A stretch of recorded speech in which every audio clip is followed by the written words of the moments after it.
Assalamualaikum warahmatullahi wabarakatuh. Kembali lagi dengan saya Raditya Rahmatullah Putra. Pada kesempatan kali ini saya akan membahas mengenai lapisan jaringan. Mengapa sih harus mengambil modul lapisan jaringan? Ya, sekarang mungkin telah kita perhatikan bahwasanya modul-modul dalam kursus ini berkembang dari bawah ke atas melalui lapisan modul OSI. Pada lapisan jaringan modul OSI diperkenalkan protokol komunikasi dan juga protokol perutean. Katakanlah jika ingin mengirim email ke teman yang tinggal di kota lain atau bahkan negara lain, orang ini tidak berada di jaringan yang sama sekali dengan Anda. Jaringan aktif yang sederhana tidak dapat menyampaikan pesan Anda lebih jauh dari ujung jaringan Anda sendiri. Dan apa saja yang akan kita pelajari nantinya? Yang pertama ada karakteristik lapisan jaringan, paket IPv4, paket IPv6, bagaimana host merutekan, dan juga tabel perutuan router. Masuk ke karakteristik lapisan jaringan. Lapisan jaringan atau OSI layer 3 menyediakan layanan yang memungkinkan perangkat akhir bertukar data melalui jaringan. Seperti yang ditunjukkan pada gambar, IP versi 4 dan IP versi 6 adalah protokol komunikasi lapisan jaringan utama. Kemudian karakteristik pengusaha perorangan. IP dirancang sebagai protokol dengan overhead rendah. Ini hanya menyediakan fungsi-fungsi yang diperlukan untuk mengirimkan paket dari sumber ke tujuan melalui sistem jaringan yang saling berhubungan. Protokol ini tidak dirancang untuk melacak dan juga mengelola aliran paket. Fungsi-fungsi ini jika diperlukan dilakukan oleh protokol lain di lapisan lain, terutama TCP di lapisan 4. Ini adalah karakteristik dasar IP. Yang pertama ada connectionless, yang kedua ada upaya terbaik, dan yang terakhir ada media independen.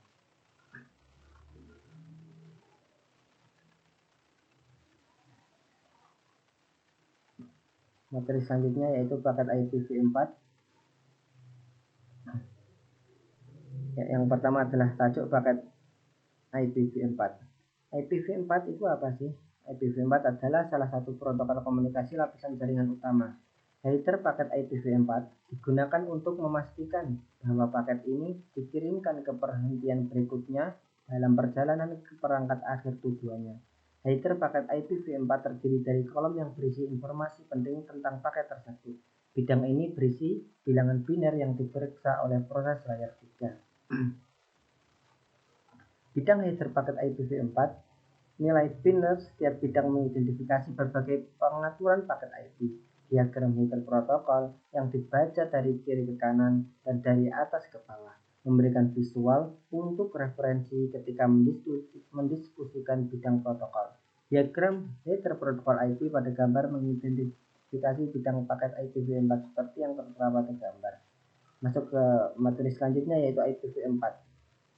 Yang sebelum memasuki paket IPv6 tentu ada keterbatasan dari IPv4.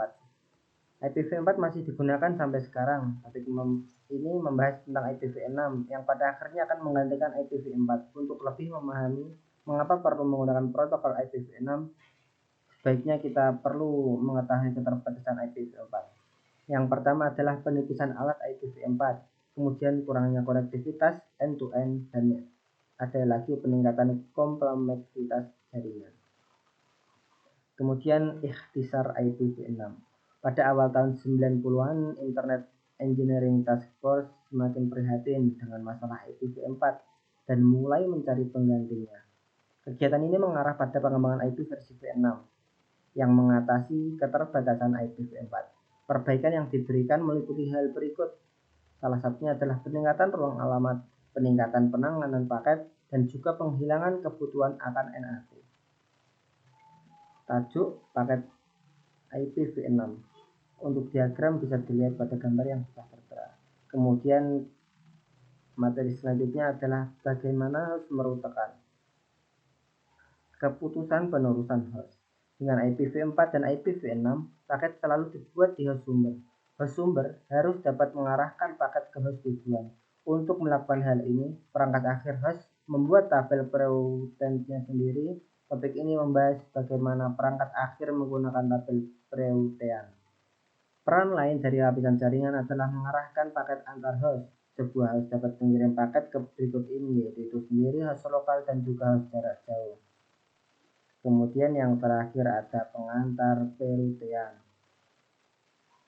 Memasuki yang pertama yaitu keputusan penerusan roket router. Router ini memeriksa alamat IP, tujuan paket, dan mencari tabel pereuteannya untuk menentukan kemana paket akan diteruskan.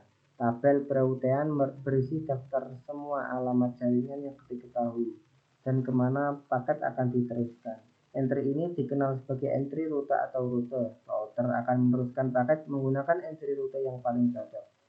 Mungkin sekian yang dapat saya sampaikan. Ada kurang yang mohon maaf. Wassalamualaikum warahmatullahi wabarakatuh.